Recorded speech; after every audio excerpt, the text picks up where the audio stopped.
로마서 8장 12, 13절 두 절 말씀을 봉독해 드립니다. 그러므로 형제들아 우리가 빚진 자로 돼 육신에게 져서 육신대로 살 것이 아니니라. 너희가 육신대로 살면 반드시 죽을 것이로되 영으로서 몸의 행실을 죽이면 살리니.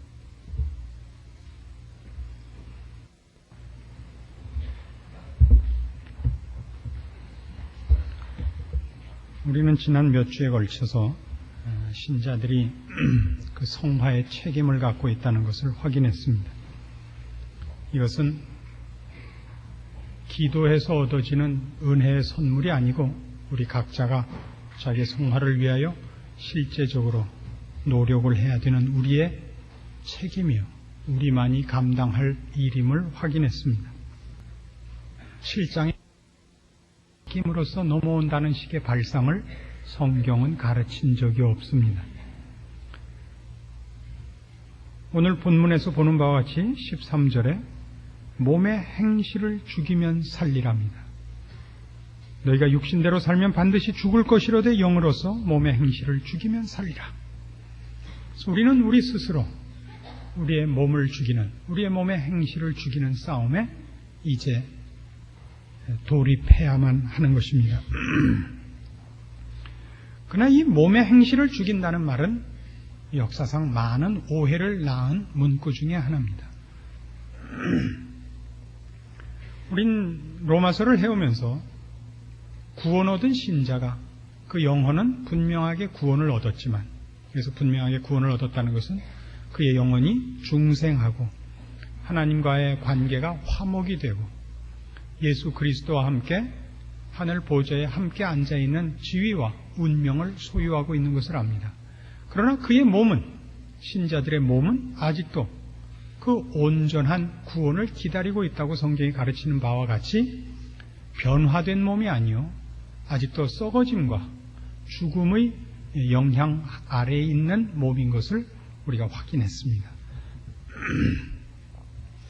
이 몸은 그런 썩어짐과 사망과 부패의 영향을 받고 있고 그런 성질을 소유하고 있기 때문에 우리는 우리 몸을 다스릴 줄 알아야 됩니다.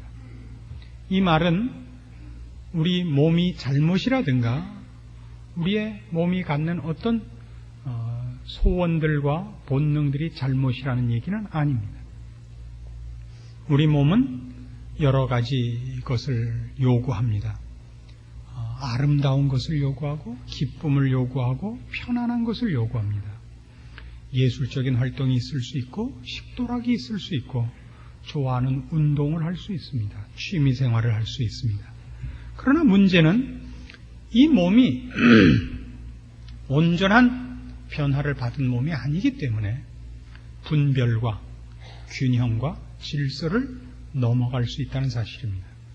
그래서 죄는 우리 몸이 갖는 당연한 본능들과 당연한 요구들에 시험을 걸어서 무절제한 정력의 자리로까지 우리를 몰아갈 수 있는 것입니다. 70년대 후반부터 시작된 한국 경제의 발전으로 인하여 그 전에는 먹지 못했던 맛있는 음식들을 마음껏 먹게 됐습니다. 아마 제일 많이 생겨난 것이 고깃집이 아닌가 이렇게 생각이 듭니다. 옛날엔 고기라는 것을 졸업식 때 한 번 먹어보고, 그죠? 보통 졸업식 때 한 번이었던 것 같아요. 입학식 때는 별로 안 해줬던 기억이고 생일 같은 걸 따로 차린 기억은 없습니다. 아버님 생신이나 한 번 차리고 아버님 친구분들이 오셔서 그 생신에 하고 우리는 남은 거, 이제 남은 상 물려 먹은 것이 고작이었지 무슨 따로 애들 생일을 차려준다, 뭐 정신 나간 집이거나 그때 특수층이었거나 아니면 정말 좋은 부모님이었거나 그렇습니다. 그래서 맛있는 것을 찾아와서 결국 지금 어떻게 됐느냐 하면 무엇을 먹어도 맛이 없는 때가 되고 말았습니다. 아직도 그러는 건 모르겠지만 몇 년 전에 그런 소식을 들은 적이 있습니다. 점심을 먹기 위하여 전주를 갔다 온다든가 강릉을 간다든가 그렇게까지 못 가면 양평에 가서 무슨 옥천냉면인가 뭘 먹고 온다든가 이게 바로 죄입니다. 절제의 한계가 없어지는 겁니다. 점심 한 끼를 먹기 위하여 전국 방방곡곡을 뒤지기 시작을 하는 겁니다. 맛있는 걸 먹고 싶다는 것은 결단코 병이 아니고 죄가 아닙니다. 어디까지 맛있느냐에 선을 그을 줄 알아야 되는데 그 선을 넘어서게 만들어서 점심 한 끼의 몫이 지나는 시간과 열심과 정신을 쏟게 만든다면 그것은 바로 죄가 우리를 그리로 몰아간 것이고 그 일은 어쨌든 시작은 미각이라는 것으로부터 출발한 것이 되는 겁니다. 그래서 죄는 우리 인간에게 제일 크게 무엇을 부추기느냐 하면 우리의 본능과 우리 속에 가진 소원들을 부채질할 때 절제와 자제와 분별을 눈감게 만들면서 부채질을 합니다. 그래서 이 일로 인하여 이 몸의 행실을 죽이라는 싸움이 이제 여러 가지 부작용을 낳게 되기 때문에 이 앞에 설명이 이렇게 장황하게 필요하게 됩니다. 그 부작용들은 모두가 다 어쨌든 그것이 무절제해졌고 어떤 한계를 벗어났지만 시험은 무엇을 근거로 삼아서 일어났느냐면 우리가 가졌던 어떤 소원들로부터 출발했기 때문에 그 소원 자체를 없애는 것으로, 즉 금욕주의로 가는 오해를 낳았습니다. 그래서 크게 둘로 나눠서 첫 번째 금욕주의는 세상으로부터의 도피입니다. 수도원 제도를 낳았습니다. 세상적인 모든 삶의 현장에서 도망감으로써 우리 안에 있는 어떤 육신이 갖는 소원들이 그 한계를 넘고 절제를 넘어서는 그런 실패를 하지 않겠다는 그런 의지로 수도원 제도를 만들었습니다. 그래서 그 안에서의 생활은 검소하고 힘에 부치도록 힘들며 그리고 그것만으로도 모자라서 자기의 육체를 자학하는 행위까지도 서슴지 않았습니다. 무릎걸음으로 돌계란 계단을 오르내리기도 하고 밤새워 철야하며 금식하며 혹은 채찍으로 자신을 때리기도 하는 이런 자기 몸의 행실을 죽인다는 금욕주의적 오해가 수도원 제도의 잘못된 것들을 낳기까지 했습니다. 그러나 우리가 역사 속에서 확인한 것은 이런 수도원 제도가 결단코 성공하지 못했다는 것입니다. 사람들은 1차적인 어떤 본능들을 제어할 수 있었습니다. 사치한 것을 금할 수는 있었습니다. 나태한 것을 금할 수는 있었습니다. 그러나 나는 사치하지 않고 나는 나태하지 않고 근면했다는 이름으로 얼마나 잘난 척을 하고 심판하고 세상의 권력보다 더 높은 자리에 신앙이라는 이름으로 올라서서 그 모든 보상을 받고 그렇지 않은 자들에게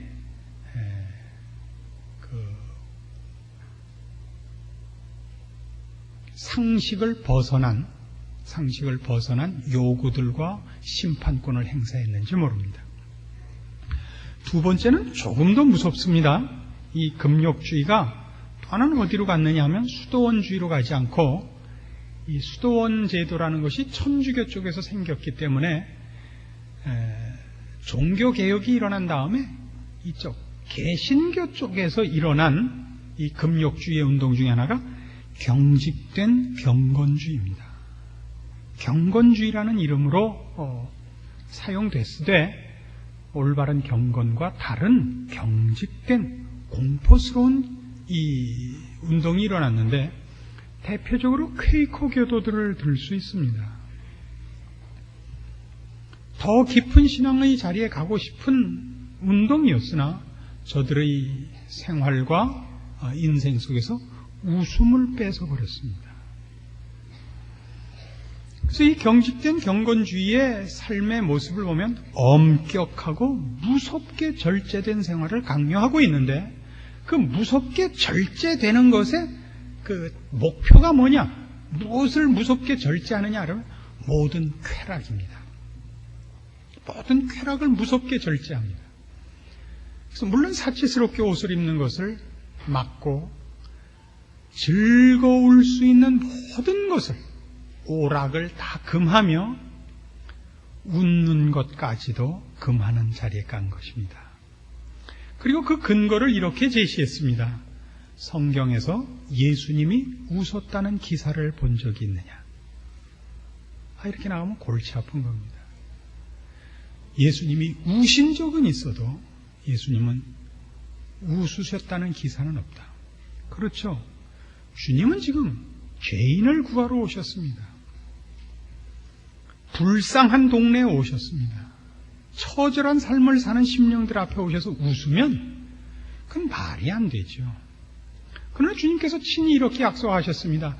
내가 너희와 함께 천국에서 이 마지막 만찬을 하시면서 포도주 잔을 거기서 먹을 때까지는 포도나무에서 난 열매를 먹지 아니하리라. 너희 모두를 천국에 불러들인 이후에야 나의 기쁨과 나의 만족을 함께 누리겠노라. 그때까지는 나는 아직 내 기쁨을 보류하고 너희들이 이 세상에서 사는 이 모든 구원과 구원 이후의 이 신앙의 승리와 완성을 나도 지켜보고 동참하고 너희와 함께 이 일을 싸워와 내 모든 목표가 달성된 이후에 천국에서 다 함께 기쁨의 잔을 들리라. 이렇게 말씀하신 셈입니다. 즉 주께서 이 땅에 오셔서 웃지 않으시고 무슨 다른 오락을 즐기시지 않은 이유는 일이 있어서 오셨기 때문이죠. 그 일은 불쌍한 우리를 구원하기 위해서였습니다. 그래서 신자가 예수 그리스도의 은혜를 입어 맨 처음 발견하는 큰 열매 중에 하나는 물론 회개의 눈물이 있습니다. 내가 누구였던가를 확인하는 그 회심의 눈물과 자기 가슴을 쥐어듣는 통한의 눈물이 있습니다. 그리고 기쁨이 있죠. 기쁨이 있죠. 주님이 우신 것은 바로 이 일을 위해서 우신 것이고 주님이 십자가에 달려 죽으신 것은 바로 이 일을 위해서였습니다. 우리를 거듭나게 하고 하나님의 자녀 삼으시고 우리에게 기쁨과 평안과 자랑과 영생을 주기 위하여였습니다. 그래서 우리는 기뻐합니다. 우리는 인상 쓰고 교회 모이지 않습니다. 우리는 찬송합니다. 우리는 자랑하며 우리는 감사하며 우리는 우리의 신자된 것과 신자된 삶을 즐깁니다. 항상 기뻐하라. 쉬지 말고 기뻐하라. 내가 다시 말하노니 기뻐하라. 이렇게 기뻐할 것이 요구되어 있습니다. 그것이 우리 신자들의 실제적인 현 주소입니다. 그러나 바로 이 몸의 행실을 죽이라는 이 싸움으로부터 몸의 행실을 어떻게 죽일 것이냐에 대한 오해는 이렇게 크게 그 영향을 행사했던 것입니다. 그래서 우리는 다시 확인을 해야 됩니다. 도대체 몸의 행실을 죽이라는 것은 무엇이냐?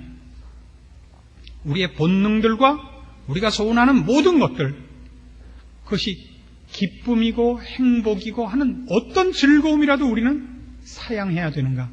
여기는 이런 오해가 있죠. 기쁨과 쾌락은 다른 것입니다. 행복하다는 것과 나태한 것은 다른 것입니다.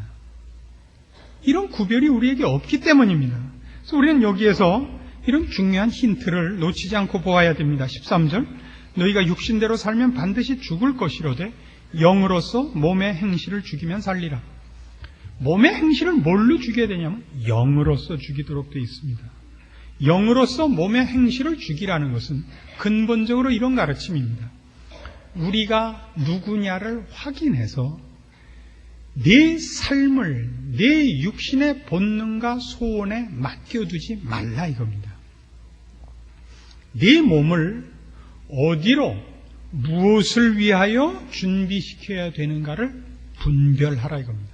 영으로서 몸의 행실을 죽이랍니다.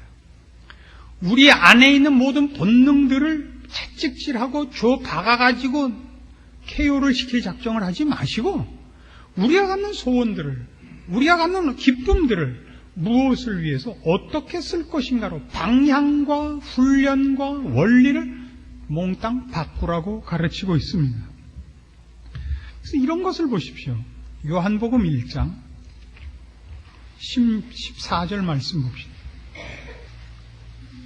요한복음 1장 14절 말씀이 육신이 되어 우리 가운데 거하심에 우리가 그 영광을 보니 아버지의 독생자의 영광이요 은혜와 진리가 충만하더라. 요한이 그에 대하여 증거하여 외쳐 가로되 내가 전에 말하기를 내 뒤에 오시는 이가 나보다 앞선 것은 나보다 먼저 계심이니라 한 것이 이 사람을 가리킴이라 하니라. 우리가 다 그의 충만한 데서 받으니 은혜 위에 은혜로라. 이것이 우리입니다. 그러니까 성화란 우리의 몸의 행실을 죽이는 것입니다. 몸의 행실을 죽인다는 것은 마치 이 안에, 우리가 이 건물 안에 이 건물을 밝게 하기 위하여 우리가 하는 방법은 불을 켜는 방법입니다. 불을 켜면 어두움이 물러납니다. 우리가 못나게 생각하는 건 뭐냐? 어두움을 몰아내려고 하는 겁니다. 불을 켜지 않고 모두 들어와서 어둠을 밀어내요. 힘 있는 사람은 역기를 들듯이, 힘 없으면 부채질을 해서 어두움을 몰아내려고 그래요. 그렇게는 어두움은 물러나지 않습니다. 여기에 불을 켜면 어두움은 물러납니다. 영으로서 몸의 행실을 죽이라는 것입니다. 분별을 가지십시오. 내가 누군가. 하나님께서 예수 그리스도를 보내서 나를 구원하신 이유가 무엇인가? 나는 어디로 가는 인생인가? 그걸 안다면 여러분은 여러분 몸의 본능들과 소원들이 요구하는 것, 이 세상에서의 기쁨들을 추구하는 것, 맛있는 것, 사치한 것, 잘난 척하는 것에 그런 소원들은 기쁨이라는 의미로, 자랑이라는 뜻으로 우리를 일단 유혹합니다. 기쁨과 자랑 자체가 크게 잘못될 것도 없고 그것이 죄일 수 없습니다. 그러나 기쁨과 자랑을 위하여 여러분이 여러분의 영혼과 여러분의 인생을 막 굴리는 것과 우리가 이제 하나님의 자녀여 영원한 나라에 갈 것이요 주 앞에 설 것이며 거기서는 의와 거룩으로 평가받을 것이라를 안다면 우리는 맛있는 것, 돈, 권력이 아니라 그의 충만한 데 가서 그 충만함을 받기를 소원하게 될 것이요, 우리는 우리 몸이 요구하는 모든 것으로 인하여 들어오는 죄의 모든 소욕들을 이길 수 있을 것입니다. 이것이 영으로서 몸의 행실을 죽이라는 뜻입니다. 에베소서 1장에 가보십시오. 이 부분에 관한 성경의 가르침은 참 많고도 놀랍고 그리고 세밀합니다.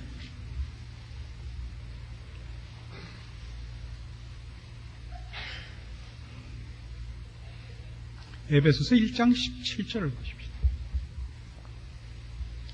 우리 주 예수 그리스도의 하나님 영광의 아버지께서 지혜와 계시의 정신을 너희에게 주사 하나님을 알게 하시고 너희 마음눈을 밝히사 그의 부르심의 소망이 무엇이며 성도 안에서 그 기업의 영광의 풍성이 무엇이며 그의 힘의 강력으로 역사하심을 따라 믿는 우리에게 베푸신 능력의 지극히 크심이 어떤 것을 너희로 알게 하시기를 구하노라. 그 성도들에게 제일 필요한 게 뭐냐 그러면 심령이 밝아져서 영안이 밝아져서 하나님께서 나를 구원하사 도대체 무엇을 주시려고 하는가 하는 걸 아는 것이라 그래요. 그것이 모든 좋은 믿음의 기초고 강한 믿음의 기초고 그리고 생명 있는 믿음의 내용인 것입니다. 하나님께서 나에게 어떤 목적을 갖고 계시는가, 그것이 얼마나 풍성하고 그것이 얼마나 영광된 것인가, 그 일을 위하여 하나님이 어떤 힘으로 나에게 간섭하셨는가. 내가 뿌리치고 외면한다면 의도 맞을 일밖에 없다는 걸 알아야 된다고요. 우리는 주의 손에 붙잡힌 바 된 인생이요. 그리고 그 길은 영광스러운 길입니다. 이것이 우리의 분별입니다. 이것이 영으로서 우리 몸의 행실을 죽이라는 성경 가르침의 골자가 되는 것입니다. 예술성이라는 이름으로 혹은 체면이라는 이름으로 우리는 하나의 기쁨을 추구할 수 있는 그런 실력과 그런 은사를 갖고 있습니다. 문학을 혹은 어떤 미술을, 음악을, 말하자면 예술을 할 수 있습니다. 아름다운 영화를 만들 수도 있습니다. 그러나 얼마나 우리의 이 몸이 약하냐 하면요. 요즘은 어떤가 모르겠는데 한번 어느 교회 대학부 수련회 그 강사로 부름을 받고 간 적이 있었는데 요즘도 그러나 잘 모르겠습니다만 옛날에는 꼭 어느 하루 저녁에는 촌극을 하곤 했습니다. 그러면 조를 짜서 성경 안에 있는 어떤 내용들을 간단한 시간 동안에, 짧은 시간 동안에 간단하게 이제 그 촌극을 해서 시상도 하고 이렇게 서로 가까워지는 시간을 갖곤 했죠. 그럼 주로 많이 나오는 작품이 뭡니까? 다윗과 골리앗의 싸움, 솔로몬이 그 애 하나 갖고 두 어머니가 자기 아들이라 그러는 거 재판하는 싸움, 그다음에 돌아온 탕자, 선한 사마리아인, 이것이 이제 주로 올라오는 레파토리들입니다. 근데 재밌는 건 언제나 이겁니다.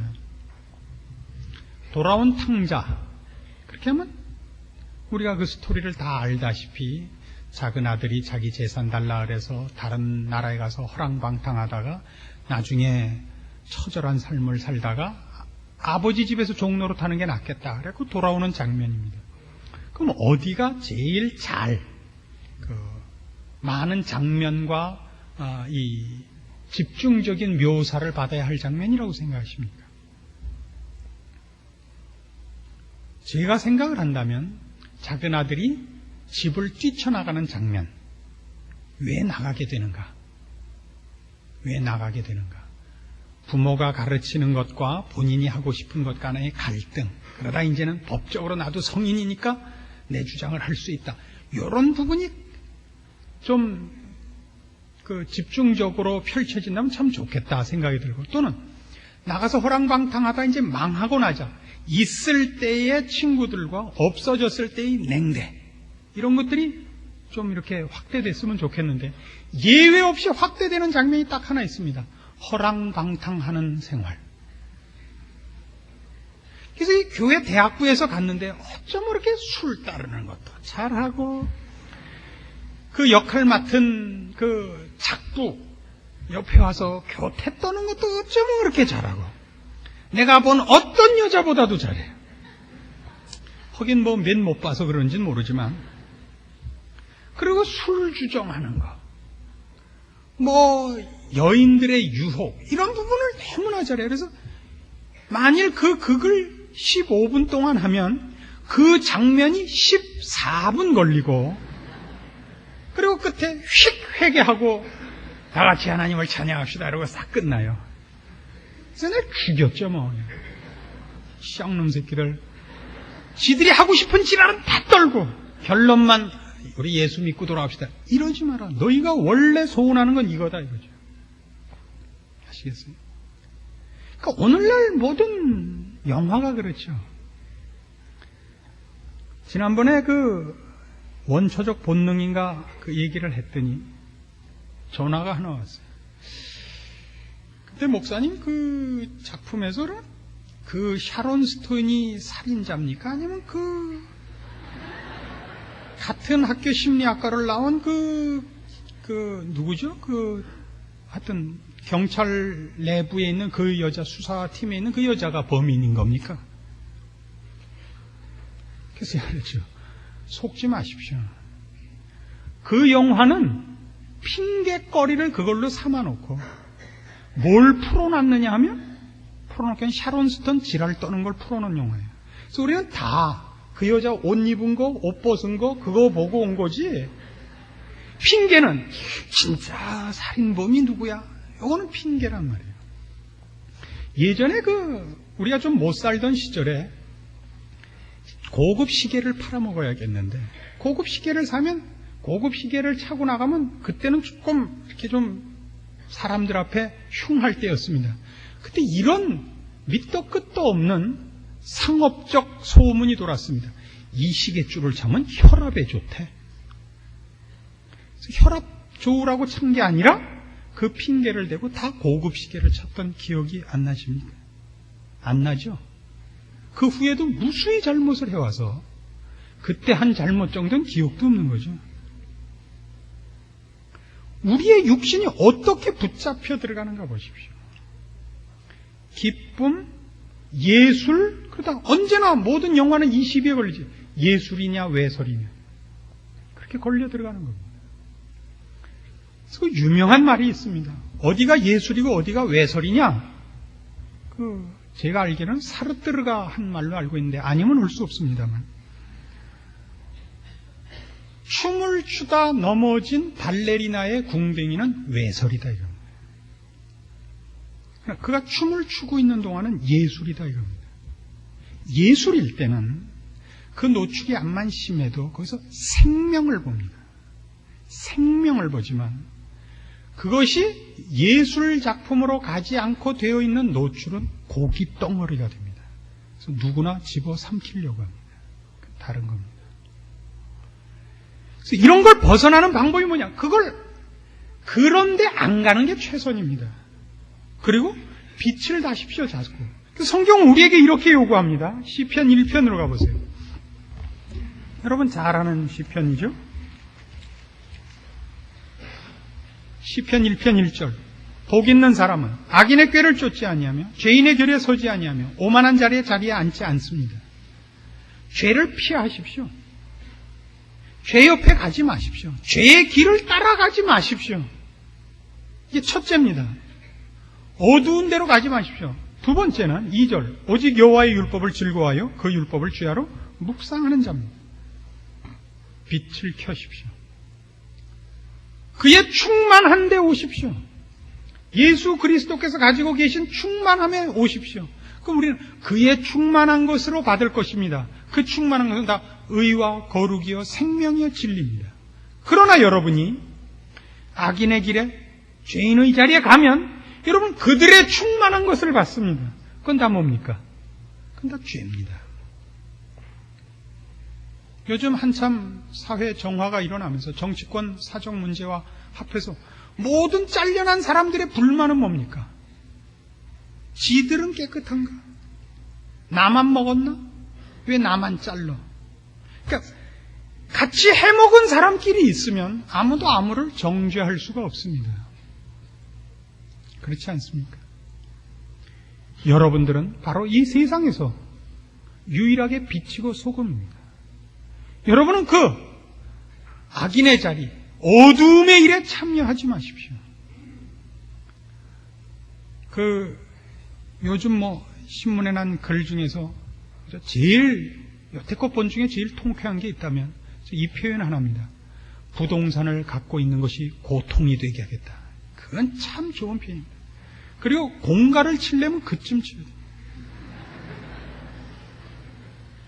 역사상 제가 아는 공갈 2개가 있는데 가장 센 협박이었습니다. 오스트리아 왕녀였나요? 조세핀을 나폴레옹이 오라 그럴 때 조세핀이 거절하자 나폴레옹이 이렇게 편지를 보냈습니다. 당신의 결정이 오스트리아 전 국민의 안녕과 직결된 것을 기억하시오. 안 오면 싹 죽이겠다는 건데요. 왔죠. 공갈을 치려면 그쯤 치십시오. 2번같이 부동산을 갖고 있는 것을 고통이 되게 하겠다. 그런데 신자들은 신자답게 살지 않는 것이 얼마나 큰 고통인지를 모릅니다. 성경은 이렇게 하죠. 어리석다 그래도 내 백성같이 어리석을까? 이렇게 되어 있습니다. 구약에 나와 있다는 것만 가르쳐드리고 몇 장 몇 절인지는 다음 주 이 시간까지 내시면 1등에 소나타 하나. 여러분, 신자의 삶을 살기 위하여 어떻게 살아야 하는가 기억하십시오. 그래서 이런 구절 하나 오늘 배워놓기로 합니다. 고린도전서 16장 13절입니다. 고린도전서 16장 13절. 다 같이 봅니다. 깨어 믿음에 굳게 서서 남자답게 강건하여라. 여러분이 해야 할 일이에요. 저 구석에 쭈그리고 앉아서 훌쩍거려서 될 일이 아닙니다. 모든 신앙의 싸움은 우리가 해야 됩니다. 그러나 지혜가 부족하거든 언제나 구하십시오. 넘어졌거든 도와달라고 하십시오. 잘못했거든 회개하십시오. 힘을 달라고 기도하십시오. 힘을 주실 겁니다. 해야 됩니다. 해야 돼요. 너무 힘을 많이 줘서 힘이 저 뒤에 창고에 가득 찾는데 하질 않아요. 힘이 창고에서 썩고 있어요. 그런 인생을 살지 마십시오. 신자된 삶을 여러분이 영위하셔야 되고, 그러기 위해 여러분은 분별력을 기르셔야 됩니다. 영으로서 몸의 행실을 죽이는 싸움에 여러분이 부름받은 줄 아셔서 의와 거룩과 생명과 진리로 영혼을 준비하는 삶을 사셔서 주님 앞에 섰을 때 아무도 이 중에 부끄러운 자가 없기를 원합니다. 기도하십시다. 하나님 아버지, 은혜를 감사합니다. 하나님께서 우리를 하나님의 자녀되게 하셨고 의와 거룩으로 부르셨습니다. 이 영광된 길을 가는 줄 깨닫고 우리로 감사하게 하시옵소서. 그리고 힘을 다하여 열심을 품고 주를 섬기며 우리가 빛이요 소금인 것 기억하게 하사 우리의 영광을 입게 하시옵소서. 나태와 미련과 게으름과 어리석음을 벗어나고 어두운 일에 참여하는 일 없게 하시고 하나님이 부르신 자녀처럼 빛과 사랑으로 옷 입고 의와 거룩으로 우리의 힘을 삼아 우리의 생애 속에서 하나님이 요구하신 신자의 삶을 살고 그 열매를 맺고 주 앞에 서는 날 칭찬 가운데 서게 하시옵소서. 예수님의 이름으로 기도합니다. 아멘.